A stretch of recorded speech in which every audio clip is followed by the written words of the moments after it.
നിങ്ങൾക്ക് എല്ലാവർക്കും ഗില്ലിനെ അറിയായിരിക്കും. പക്ഷെ തെലുങ്ക് സിനിമ ഇൻഡസ്ട്രീനെ തന്നെ മാറ്റിയെടുത്ത മഹേഷ് ബാബുവിനെ ആ ഇൻഡസ്ട്രിയുടെ ടോപ്പിൽ തന്നെ കൊണ്ടുപോയി വെച്ച ഒറിജിനൽ ഗില്ലി ഒക്കഡുവിനെ പറ്റി നിങ്ങൾക്ക് വലിയ കാര്യമായിട്ടൊന്നും അറിയില്ലായിരിക്കാം. ഇന്ന് നമ്മൾ ആ രണ്ട് പടത്തിനെയും കൂടെ കമ്പയർ ചെയ്യാൻ പോവാണ്. എന്തുകൊണ്ടാണെന്ന് വെച്ചാൽ എനിക്ക് വേറെ പണിയൊന്നുമില്ല, ബട്ട് ട്രസ്റ്റ് മീ ഗൈസ്, ഗില്ലിക്ക് കട്ടയ്ക്ക് കോമ്പറ്റീഷൻ കൊടുക്കുന്ന ഒരു പടമാണ്. അപ്പോൾ നമുക്കിതൊക്കെ കമ്പയർ ചെയ്ത് ലാസ്റ്റ് ആരാണ്, എങ്ങനെയാണ്, ഏത് പടമാണ് ജയിക്കുന്നതെന്ന് നോക്കാം. ഏറ്റവും ആദ്യം ഗില്ലിയിലത്തെ ക്യാരക്ടേഴ്സിനെ നിങ്ങൾക്ക് എന്തായാലും അറിയായിരിക്കും. പക്ഷേ ഞാൻ ഒക്കഡുവിലത്തെ ക്യാരക്ടേഴ്സിനെ പറഞ്ഞുതരാം. ഇതാണ് അജയ്, ഇതാണ് സ്വപ്ന, ഇതാണ് ഉബുൽ റെഡ്ഡി. ഇവരാണ് മെയിൻ ക്യാരക്ടേഴ്സ്. ഗില്ലിയിലത്തെ വീടും പുള്ളിയുടെ മുറിയൊക്കെ കണ്ടാൽ തന്നെ നമുക്ക് മനസ്സിലാവും അതൊരു സെറ്റ് ഇട്ടേക്കുന്ന സംഭവമാണ്. നിങ്ങൾക്ക് കണ്ടാൽ മനസ്സിലാവും ഗില്ലിയിൽ വിജയുടെ വീട് പോട്ടെ, പുള്ളിയുടെ മുറി എന്ന് പറയുന്നത് വലിയൊരു സ്റ്റേഡിയം പോലെയാണ്. പക്ഷെ ഒക്കഡുവിലേക്ക് വന്നാൽ ഇതൊന്നും സെറ്റാണെന്ന് നമുക്ക് പറയാൻ പറ്റില്ല. ആ ലെവൽ കിഡിലും വർക്കാണ് ആർട്ട് സൈഡിൽ നിന്ന്. ശരിക്കും ചാർമിനാറിന്റെ അടുത്തുള്ള ഏതോ ഒരു വീട്ടിൽ ഷൂട്ട് ചെയ്ത പോലെയാണ് നമുക്ക് തോന്നുക. അത്രയും ഒറിജിനാലിറ്റി ഉണ്ട് ആ സെറ്റ്സും കാര്യങ്ങളൊക്കെ. ഈവൻ ദോ അവർ കുറച്ച് പോർഷൻസ് ഒക്കെ റിയൽ ആയിട്ട് അവിടെ റിയൽ ലൊക്കേഷൻസിൽ പോയി ഷൂട്ട് ചെയ്തിട്ടുണ്ട്. റിയലിസ്റ്റിക് ആയിട്ടുള്ള സ്റ്റൺസ് ശരിക്കും സെറ്റപ്പായിട്ട് ഒക്കഡുവിൽ ചെയ്തിട്ടുണ്ട്. ഗില്ലിയിലും കുറേ സംഭവങ്ങളൊക്കെ ഉണ്ട്. രണ്ട് പടത്തിലും സിനിമാറ്റിക് ആയിട്ട് കുറച്ച് ഓവർ ദ ടോപ്പ് സംഭവങ്ങളൊക്കെ ഉണ്ട്. പക്ഷെ ഒക്കഡുവിൽ അത് ഭയങ്കരമായിട്ട് ഫിലിം മേക്കിംഗ് വെച്ച് അത് ഓവറാക്കാതെ നോക്കിയിട്ടുണ്ട്. മറ്റേ റൂഫ് ടോപ്പിൽ കൂടെ വിജയ് ചാടി പോകുന്ന ആ സീക്വൻസ് ഒക്കെ നമ്മുടെ ഒക്കഡുവിൽ ഒറ്റ സെക്കൻഡേ ഉള്ളൂ. കാരണം അറിയാം കുറച്ചങ്ങോട്ട് നീണ്ട അത് ഓവറായിട്ട് നമുക്ക് തോന്നുന്നു. പിന്നെ ഇത് 2003 ഇറങ്ങിയ പടമാണ്. തെലുങ്ക് ഇൻഡസ്ട്രി ആ ടൈമിൽ എങ്ങനത്തെ സ്റ്റൺസ് ഒക്കെയാണ് നിങ്ങൾ ചെയ്തുകൊണ്ടിരുന്നതെന്ന് അറിയാലോ. അത് അവിടെ ഭയങ്കര വലിയൊരു മാറ്റം കൊണ്ടുവന്നത് ഈ ഒരു പടമാണ്. ഭയങ്കര റിയലിസ്റ്റിക് ആണ് ഇതിൻ്റെ സ്റ്റൺസും കാര്യങ്ങളൊക്കെ. സോ ആ പോയിന്റ് നമുക്ക് അവർക്ക് കൊടുത്തേ പറ്റൂ. പിന്നെ ഒക്കഡുവിൽ ഇൻട്രോ സോങ് വരുന്നത് ഒരു സാധാരണ ഒരു റുട്ടീനായിട്ട് വരുന്ന പോലെയാണ്. സാധാരണ ഒരു മാസ് മസാല പടങ്ങളിൽ എങ്ങനെയാണ് ആ ഒരു സംഭവം വരുന്നത് അതുപോലെയാണ്. ഗില്ലിയിൽ പക്ഷേ തുടക്കം തൊട്ട് കുറേ കോൺഫ്ലിക്ട്സും കാര്യങ്ങളൊക്കെ കഴിഞ്ഞ് അവസാനം ഫസ്റ്റ് മാച്ച് എന്ന് പറയുന്ന ആ ഒരു സംഭവം ഭയങ്കര കഷ്ടപ്പെട്ട് വിൻ ചെയ്തെടുത്തതിന് ശേഷമാണ് ഒരു സെലിബ്രേഷൻ പോലെയാണ് ഇൻട്രോ സോങ് വരുന്നത്. സൂറത്തേങ്ക എന്ന് പറയുന്ന പാട്ട്. ആ പാട്ട് ആ വരുന്ന ഇമോഷൻ ഭയങ്കര സെറ്റപ്പാണ്. അതുകൊണ്ട് ആ കാര്യത്തിൽ ഗില്ലിയാണ് സംഭവം. ഒക്കഡുവിൽ കബഡി സീക്വൻസ് ഒക്കെ ഭയങ്കര നാച്ചുറൽ ആയിട്ടിരിക്കുന്നത്. ശരിക്കും നമ്മളൊരു സാധാരണ കബഡികൾ കാണുന്നു എന്നുള്ള രീതിയിലിരിക്കും. അതിൽ മഹേഷ് ബാബുവിനെ ഭയങ്കര ഇതായിട്ടൊന്നും കാണിച്ചിട്ടില്ല. പുള്ളിയും ഇടയ്ക്കിടയ്ക്ക് തോറ്റു പോകുന്നുണ്ട്. അങ്ങനത്തെ കുറേ സീക്വൻസുകളൊക്കെ ഉണ്ട്. പക്ഷേ ഗില്ലിയിൽ നിങ്ങൾക്ക് ശ്രദ്ധിച്ചാൽ മനസ്സിലാവും അത് ഭയങ്കര ബ്രില്യൻ ഫിലിമാണ്. അത് ഞാൻ ഈ അടുത്ത് കണ്ടപ്പോഴാണ് മനസ്സിലായത്. ഈച്ച് ആൻഡ് എവറിത്തിങ്ങിലും ഒരു കോൺഫ്ലിക്റ്റ് വരും. ഈവൻ കബഡി മാച്ച് തുടങ്ങുമ്പോൾ തന്നെ ഫസ്റ്റ് ഒരു കോൺഫ്ലിക്റ്റ്, വേലുമില്ല. രണ്ടാമത്തെ ഒരു കോൺഫ്ലിക്റ്റ്, തൊട്ടപ്പുറത്ത് തന്നെ എനിമി ആയിട്ടുള്ള പുള്ളി വിരലിൻ്റെ ഇടയിൽ ബ്ലേഡ് വെച്ചിട്ട് ഇങ്ങനെ ചീറ്റ് ചെയ്യുകയാണ്. പിന്നെ തൊട്ടടുത്ത കോൺഫ്ലിക്റ്റ് എന്താണെന്ന് വെച്ചാൽ ആൾക്കാർ ഇങ്ങനെ തോറ്റുകൊണ്ടിരിക്കുകയാണ്. അത് കാരണം ഈവൻ വേല് കളത്തിൽ ഇറങ്ങുമ്പോഴും ഒരു കോൺഫ്ലിക്റ്റ് ഉണ്ട്. ആ ബ്ലേഡ് ഉള്ളവൻ എങ്ങനെ തോപ്പിക്കുന്ന ഒരു സംഭവം ഉണ്ട്. അങ്ങനെ പക്ക കോൺഫ്ലിക്റ്റ് ആയിട്ടാണ് വെച്ചിരിക്കുന്നത്. കബഡി സീക്വൻസ് ഒക്കെ സെറ്റപ്പ് ആയിരിക്കും. നമ്മൾ അത് വേണമെങ്കിൽ മാത്രം ഇരുന്ന് കാണും. അത്ര സെറ്റപ്പായിട്ടാണ് ഗില്ലിത്തെ കബഡി സീക്വൻസ് എടുത്തിരിക്കുന്നത്. പിന്നെ Velu as A kabaddi player, അയാൾക്ക് അച്ഛന് പുള്ളീനെ വിലയില്ലെങ്കിലും ആ പുള്ളിക്ക് അവിടെ കിട്ടുന്നൊരു റെസ്പെക്ട് ഉണ്ട്. കുന്തത്തിലെ കാല വെച്ച് തൊടയെ തട്ടി റൈഡ് പോണ ഓപ്പോസിറ്റ് പാർട്ടി അത്തനെ ആപ്പിട്ട് ഗില്ലി മേഡം ഗില്ലി. പക്ഷെ ഒക്കഡുവില് പുള്ളി ഒരു സാധാ പ്ലെയറാണ്, ഒരു സാധാ ആളാണ്. അങ്ങനെ ഭയങ്കര വലിയ സംഭവം ഒന്നുമല്ല. പക്ഷെ അത് ആസ് എ സ്റ്റോറി അത് ഭയങ്കരമായിട്ട് വർക്കൗട്ട് ആവും. അത് അവരെ തെറ്റ് പറയാൻ പറ്റില്ല. കാരണം ഇങ്ങനത്തെ ഒരു സാധാരണയായിട്ടുള്ള ഒരു ക്യാരക്ടർ വലിയൊരു വള്ളിയും പിടിച്ചുകൊണ്ട് വരികയാണ്. അതാണ് സ്റ്റോറി. പക്ഷെ ശരവണവീർ എന്ന് പറയുന്ന ആ ഒരു ക്യാരക്ടറിൽ എന്തോ ഒരു സംഭവം ഉണ്ട്. ലാർജർ ദാൻ ലൈഫായിട്ടൊരു സംഭവം അതിലുണ്ട്. എത്രയൊക്കെ സാധാരണക്കാരെന്ന് പറഞ്ഞാലും. അപ്പോൾ അതൊരു ടൈം. ഗില്ലിയിൽ എന്താ സംഭവം എന്ന് വെച്ചാൽ ഇത് ബ്ലഡും കാര്യങ്ങളൊക്കെ കണ്ടിട്ടുണ്ടോ നിങ്ങൾ? അത് ഭയങ്കര ശരിക്കും നമുക്ക് മനസ്സിലായി ഒരു റെഡ് പെയിൻ്റ് ആണ്. പക്ഷെ ഒക്കഡുവിൽ പക്ക സെറ്റപ്പായിട്ടാണ് ആ പരിപാടി ചെയ്തിട്ടിരിക്കുന്നത്. ഗില്ലിത്തെ ആർട്ടിഫിഷ്യാലിറ്റി അവിടെ ഫീൽ ചെയ്യില്ല. ഒക്കഡുവിൽ പക്ക നാച്ചുറലായിട്ടാണ് സംഭവം. പിന്നെ പ്രകാശ് രാജിൻ്റെ മർമ്മക്കുത്ത് ഒക്കഡുവിൽ ഭയങ്കര നാച്ചുറലായിട്ടാണ് കാണിച്ചിരിക്കുന്നത്. കുറച്ചുകൂടി ബിലീവബിൾ ആയിട്ടാണ് കാണിച്ചിട്ട്. അതായത് തെലുങ്കിൽ ഭയങ്കര ലോജിക്കായിട്ടും ബിലീവബിൾ ആയിട്ട് ഒരു സാധനം എടുത്തിട്ട്. പിന്നെ ഒരു പോയിന്റ് കഴിഞ്ഞ് നമ്മുടെ രണ്ട് പടത്തിൻ്റെയും സ്റ്റോറി ലൈൻ വേറെ ടൈപ്പായിട്ട് പോവുകയാണ്. പിന്നെ ക്ലൈമാക്സ് മാത്രമേ സിമിലർ ആയിട്ട് ഉള്ളൂ. പിന്നെ വേറെ കുറേ ചെറിയ വ്യത്യാസങ്ങളുണ്ട്. പിന്നെ ഗില്ലിയിൽ ധനലക്ഷ്മിയുടെ ഫാദറിൻ്റെ ക്യാരക്ടറിനെ വലിയ സംഭവമായിട്ട് കാണിക്കുന്നില്ല. ഒരു 1-2 സീൻ ആദ്യത്തെ സീനിലുണ്ടാവും. പിന്നെ ഏറ്റവും ലാസ്റ്റത്തെ സീനിലാണ് നമ്മൾ കാണുന്നത്. പക്ഷേ ഒക്കഡുവിൽ അങ്ങനെയല്ല. ഒക്കഡുവിൽ വൺ ഓഫ് ദ കീ ക്യാരക്ടേഴ്സാണിത്.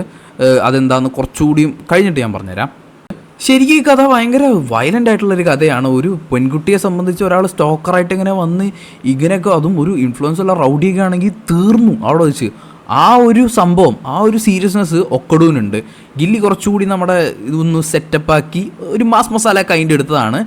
ഒക്കടു അതുപോലെയൊക്കെ തന്നെ, പക്ഷെ എന്നാൽ ആ ഒരു വയലന്റ് നേച്ചർ ഭയങ്കരമായിട്ട് ഒക്കടൂല് നമുക്ക് കാണാൻ പറ്റും. മെയിൻലി അവരുടെ ആ ഒരു 2 ബ്രദേഴ്സിൻ്റെ മർഡർ സീൻ ഒക്കടൂല് ഭയങ്കരമായിട്ട് ഡെപ്തിൽ എക്സ്പ്ലോർ ചെയ്തിട്ടുണ്ട്. ഇവർ തമ്മിലുള്ള ഇവരുടെ ആ ഒരു ഫാമിലി എങ്ങനെയാണ് വന്നത്, അവരുടെ ഫാമിലി ഇത്രയും നാളെങ്ങനെയാണ് ജീവിച്ചത്, അങ്ങനത്തെ ഉള്ള ഒരു സ്റ്റോറിയൊക്കെ പറയുന്നുണ്ട് ചെറുതായിട്ട്. അത്രയും ഡെപ്തിൽ ആ സംഭവം പോകുന്നുണ്ട്. പിന്നെ ഇവിടെ ഒക്കടൂല് തെലുങ്കില് നമ്മുടെ അച്ഛൻ ക്യാരക്ടർ അങ്ങനത്തെ സംഭവമൊന്നുമില്ല, ചേട്ടനാണ്. അത് നമ്മുടെ രാജം പി ദേവാണ്, പുള്ളിക്കാരനാണ് മിനിസ്റ്റർ. പക്ഷെ പുള്ളി അങ്ങനെ ഭയങ്കര സംഭവം അങ്ങനത്തെ ഒന്നും രീതിയിൽ വരുന്നൊന്നുമില്ല ഗില്ലിനെ വെച്ച് കമ്പയർ ചെയ്യുമ്പോൾ. പിന്നെ ഗില്ലിയിൽ പുള്ളി ഇങ്ങനെ കൊണ്ടുപോകുമ്പോൾ തന്നെ ചെക്ക് പോസ്റ്റ് ഒക്കെ ബ്ലോക്ക് ചെയ്ത് അങ്ങനത്തെ കിഡിലിനൊരു സീനുണ്ട്. പക്ഷെ ഇവിടെ അതില്ല. നമ്മുടെ സാഹസം എന്ന് പറയുന്ന പാട്ട് കഴിഞ്ഞ് നേരെ അടുത്ത കട്ട് വീഴുന്നത് ഒക്കടൂല് പുള്ളിയുടെ വീടിൻ്റെ അകത്താണ്. പിന്നെ എൻ്റെ one of the favourite scenes ആണ് ഗില്ലിയിലത്തെ ആ ഒരു ചെക്ക് പോസ്റ്റ് സീൻ. സോ അറിയാലോ,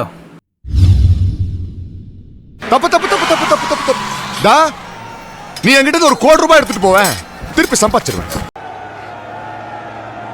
తప్పు తప్పురా ఒరే, నా దగ్గర నుంచి ₹1 కోటి పట్టుకుపో, మళ్ళా సంపాదించుకుంటా. ఏ ஒரு 10 కిలో తంగత எடுத்துட்டு పోவேன், திருப்பி வாங்கி. ఏ ఒక 10 కేజీల బంగారం పట్టుకుపో, మళ్ళా కొనుక్కుంటా. നിങ്ങൾക്ക് ഈ സീൻ കാണുമ്പോൾ തന്നെ മനസ്സിലാവും തെലുങ്കിൽ പക്ക ഒരു ജനറിക് വില്ലൻ ടൈപ്പിലാണ് പുള്ളി അഭിനയിച്ചിരിക്കുന്നത്. പക്ഷേ തമിഴിലേക്ക് വന്നപ്പോൾ, മുത്തുപ്പാണ്ടിയിലേക്ക് വന്നപ്പോൾ പുള്ളിയുടേതായിട്ടുള്ള ചില മാനറിസങ്ങളും അതുപോലെ തന്നെ ഒരു കോമഡി ആംഗിൾ ആയിട്ടുള്ള ഒരു സംഭവമൊക്കെ പുള്ളി കൈതിട്ടുണ്ട്. അത് ആ ക്യാരക്ടറിനെ ഭയങ്കരമായിട്ട് ഇമ്പ്രൂവ് ചെയ്തിട്ടുണ്ട്. പിന്നെ 2 പടത്തിൻ്റെ ക്രൂഷ്യൽ മൊമെൻ്റ് ആ എയർപോർട്ട് സീനാണ്. ആ എയർപോർട്ട് സീനിൽ നിന്നാണ് ഈ പടം രണ്ടും 2 വഴിക്ക് ഇങ്ങനെ പോകുന്നത്. ആ എയർപോർട്ട് സീനിൽ വെച്ചിട്ട് വിജയ് ഇങ്ങനെ നടന്നു വന്നിട്ട് ബൈക്കിൽ കിക്കർ അടിക്കും. അപ്പോൾ എന്തോ ഒരു ഡിഫറൻസ് ശരവണവേലിന് ഫീൽ ചെയ്യും. എന്താ ഒരു മാറ്റം ഒരു പിടി കിട്ടില്ല. അപ്പോഴും ആ ഒരു ക്യാരക്ടർ റിയലൈസ് ചെയ്യില്ല ധനലക്ഷ്മിനെ പുള്ളിക്കാരൻ ഇഷ്ടമാണെന്ന്. അത് ജസ്റ്റ് കബഡി മാച്ചിൽ ചെല്ലുമ്പോൾ ആദ്യമായിട്ട് തോക്കുമ്പോഴാണ് പുള്ളിക്ക് മനസ്സിലാവുന്നത്, അത് റിയലൈസ് ചെയ്യുന്നത്. ആ സീനിൽ നമ്മുടെ വന്ദനത്തിലെ പോലെ പുള്ളി തിരിഞ്ഞു നോക്കും, അപ്പോൾ അവൾ തിരിഞ്ഞു നോക്കില്ല. അങ്ങനെ വേറെ കുറേ സംഭവങ്ങളൊക്കെ ഉണ്ട്. പക്ഷേ നമ്മുടെ ഒക്കടൂല് ഈ സീൻ നേരെ ഓപ്പോസിറ്റാണ്. ഒക്കടൂല് മഹേഷ് ബാബു ഇങ്ങനെ തിരിഞ്ഞു നോക്കുമ്പോൾ ഹീറോയിൻ തിരിഞ്ഞു നോക്കുന്നുണ്ടാവും. അങ്ങനെ അവർക്ക് 2 പേർക്ക് ആ ഒരു മൊമെൻറ്റിൽ വെച്ച് മനസ്സിലാവുകയാണ് അവർക്ക് പരസ്പരം ഇഷ്ടമാണെന്നുള്ളത്. അവർ 2 പേരും ഡിസ്കവർ ചെയ്യാണ്. പക്ഷേ അതേ ടൈമിൽ പ്രകാശ് രാജ് അവിടെ വരികയും പുള്ളിനെ പിടിച്ചുകൊണ്ട് പോവുകയും അങ്ങനെ വലിയ വിഷയമൊക്കെ ആവുകയൊക്കെ ചെയ്യും. അജയ് എന്ന് പറയുന്ന ക്യാരക്ടർ ജയിലിലാവും. അതുപോലെ ഹീറോയിനെയും കൊണ്ട് കല്യാണം നടത്താൻ വേണ്ടി കൊണ്ടുപോകും. അങ്ങനെ ഒരു ഭയങ്കര ഓൾ ഇസ് ലോസ്റ്റ് മൊമെൻ്റ് ആണ് ഒക്കടൂല്.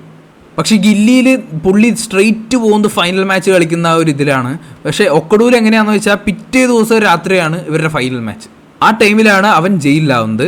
ഞാൻ നേരത്തെ പറഞ്ഞ പോലെ ഗില്ലി ഭയങ്കര സെറ്റപ്പായിട്ടാണ് ഓരോ കോൺഫ്ലിക്ട്സ് ഒരു സംഭവം തീരുമ്പോൾ അടുത്ത സംഭവം തുടങ്ങും. പക്ഷേ എന്നാലും നമുക്ക് ലാഗ് അടിക്കില്ല. പക്ഷേ ഒക്കടു എങ്ങനെയാണെന്ന് വെച്ചാൽ ഭയങ്കര സ്ലോ പേസിൽ പോകുന്നൊരു സാധനമാണ്. സ്ലോ ബേണറാണ്. ആ ഒരു മ്യൂസിക് അടക്കം അതുപോലെയാണ് മണിശർമ്മ കൊടുത്തിരിക്കുന്നത്. പിന്നെ ഗില്ലി BGM, ഗില്ലി ഇത് ഏത് പാട്ടെടുത്താലും പക്ക സെലിബ്രേഷനാണ്. ഒരു പക്ക കുത്തുപാട്ട് പോലെ ഉണ്ടാവും. അത്രയും സെറ്റപ്പായിട്ടാണ് എല്ലാ പാട്ടുകളും ചെയ്തിരിക്കുന്നത്. പിന്നെ ഒരു കാതല എന്ന് പറയുന്ന ഒരു പാട്ടുണ്ട്, അതും വലിയ കാര്യമായിട്ടൊന്നുമില്ല. ലാസ്റ്റ് ഒരു ചെറിയ പോർഷനിൽ അത് മാത്രമേ ഒരു സ്ലോ പാട്ടുള്ളൂ എന്ന് തോന്നുന്നു. പക്ഷെ മണിശർമ്മ ഇതിൽ ഭയങ്കര സെറ്റപ്പായിട്ടാണ് ഒക്കടൂല് ഇത് ചെയ്തു വെച്ചിരിക്കുന്നത്. ഭയങ്കര ബ്രില്യൻ്റ് ആയിട്ടാണ്. ഒരു സീനിൽ മഹേഷ് ബാബുവിൻ്റെ ബ്രീത്താണ് BGM എന്ന് പറയുന്ന ആ ഒരു ബ്രീത്ത്.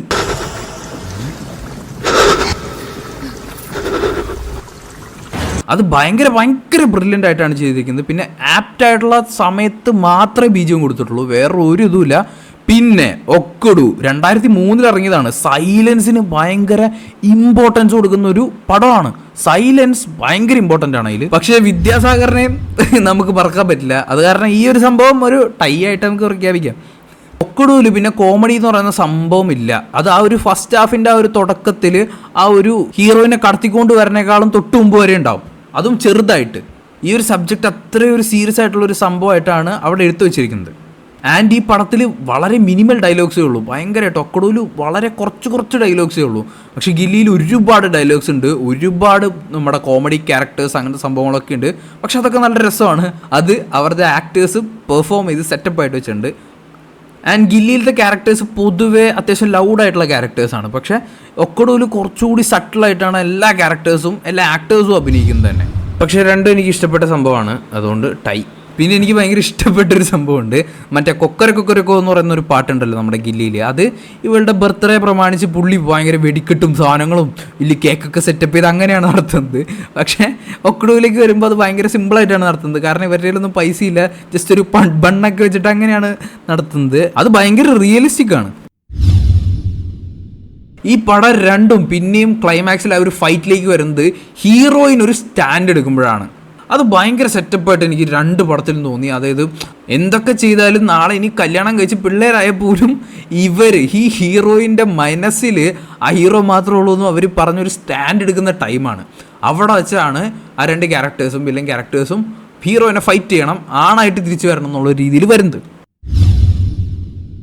ഇത് ശരിക്കും ഭയങ്കര ഹൈ ടെൻഷൻ മൊമെൻ്റ് ആണ്. പക്ഷേ ആ ഒരു ടൈമിൽ ഒക്കടൂര് ഒരു പാട്ടങ്ങോട്ട് വെച്ചു. അതും ഭയങ്കര ഒരു കുത്തുപാട്ട് പോലത്തെ ഒരു സാധനം. അത് ഭയങ്കര മോശമായിപ്പോയി. അത് പക്ഷേ പറഞ്ഞിട്ട് കാര്യമില്ല, ആ ടൈമിൽ ഒരു പ്രോപ്പർ തെലുങ്ക് ടെംപ്ലേറ്റ് വരുന്നൊരു സംഭവമാണത്.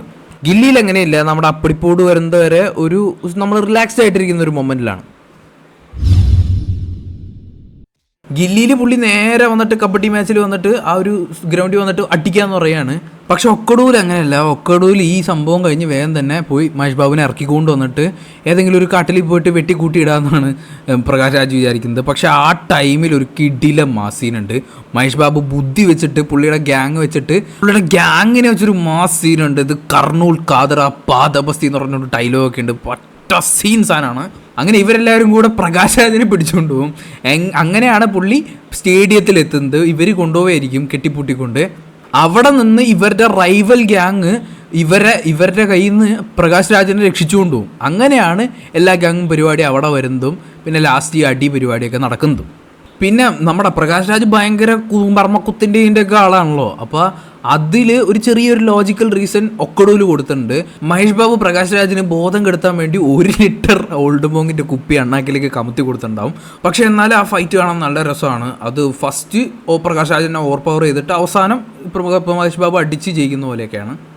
പക്ഷെ വേറൊരു വ്യത്യാസമുണ്ട്. ഗില്ലിയിൽ മുത്തുപ്പാണ്ടി ഷോക്കടിച്ച് തന്നെത്താനെ മരിക്കുന്നത് പോലെയാണ്. പക്ഷേ ഒക്കടൂൽ എങ്ങനെയാണെന്ന് വെച്ചാൽ അത് ഹീറോയിൻ്റെ അച്ഛൻ പുള്ളിക്കാരനെ കുത്തിക്കൊല്ലുന്നതായിട്ടാണ് കാണിക്കുന്നത്.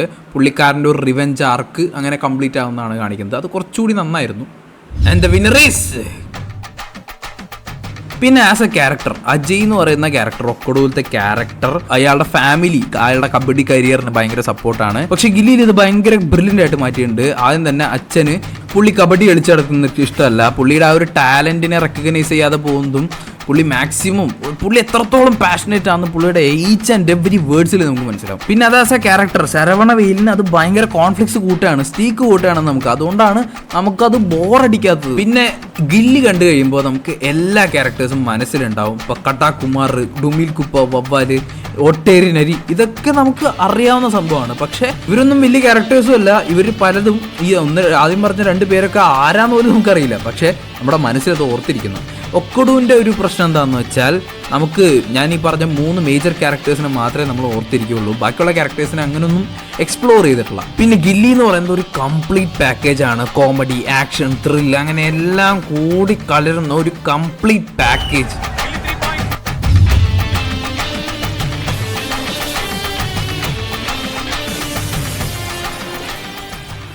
സ്റ്റിൽ ഒറിജിനൽ പടത്തിനോട് നമ്മൾ ആ ഒരു ബഹുമാനം കാണിക്കണം. ഒരു 10 കുട്ടികളുള്ള വീട്ടിലെ മൂത്ത കുട്ടിയുടെ പോലെയാണ് ഒരു ഒറിജിനൽ മൂവി. എത്ര റീമേക്ക് വന്നാലും ഒരു എക്സിസ്റ്റിംഗ് ഐഡിയ ഭയങ്കരമായിട്ട് ബെറ്ററാക്കി ചെയ്യുന്നതിനേക്കാളും ഒരു ഒറിജിനൽ ഐഡിയ തലവരുന്നതല്ലേ ഏറ്റവും വലിയ പാട്.